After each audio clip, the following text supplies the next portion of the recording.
hits the spot, walking on fantasy. So take me, baby, take me to a state of mind that's made up, baby, that's made up all that we find. A few moments later. Let's all welcome the SK Confederation President, Mr. Ronald Jacob.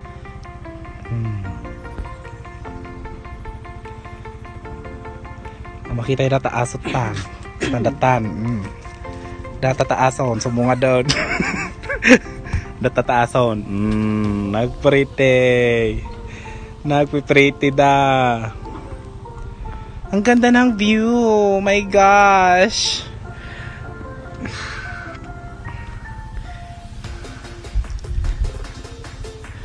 Oh my gosh, ang ganda. Ang taas-taas. Nakakaasar.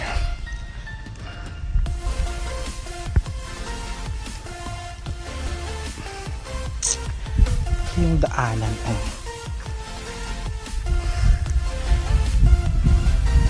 Municipality of Santol.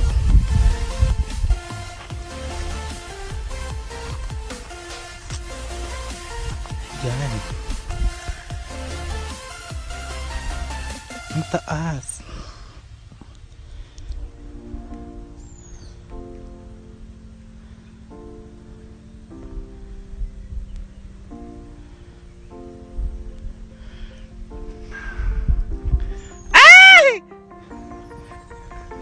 Ayun si Casey, ang ganda-ganda. Mukha siyang Barbie. Barbie ng mangkukulam, Keme.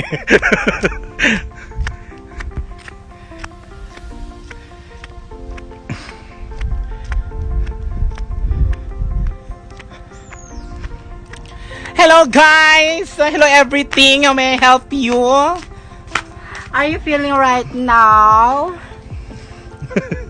TikTok ka ba daw? Go! We will call the virus COVID-19. The virus is 19 years old. You're so nakakaloka. Ay.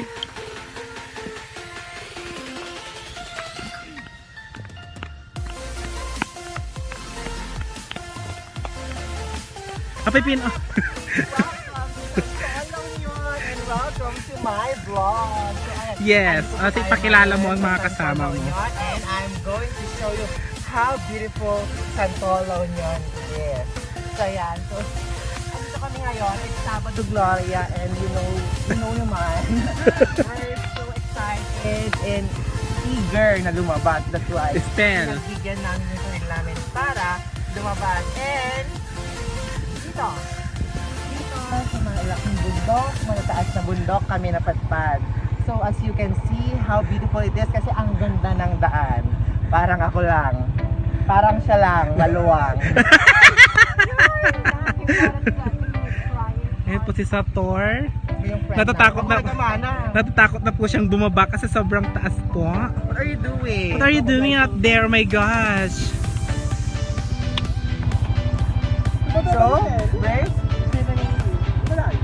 magbibigay ako ng tatlong history kung ba't tinawag na Santol ang Santol Union. So, una, sabi nila, madami daw pulong Santol. Madami daw pulong Santol, kaya tinawag na Santol.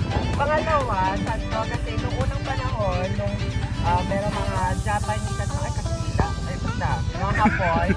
Yung totoo lang po. Mga Hapon, mga pumutang hapon dito, tapos may nakikita silang dalawang babae nakahawak ng basket. So para ang tinatanong ng mga Hapon noon, kung anong hawak nga, kung anong pangalan ng lugar na to. So ang pagkakaintindi naman ng dalawang babae, ano yung hawak nilang nasa basket. Kaya tintong banda at Santol Apo. Pero ang tatanong pala noon yung pangalang, that's why doon nagsimula ang pangalang Santol lang dahil sa putas na Santol na hawak-hawak ng dalawang babae noong unang panahon. And I, Itay, ate, kuya, yung sinapa much. Thank you. Thank you guys for watching. Don't forget to subscribe. Just click the bell button and you will be updated for the next videos to be uploaded. Thank you so much. Bye-bye.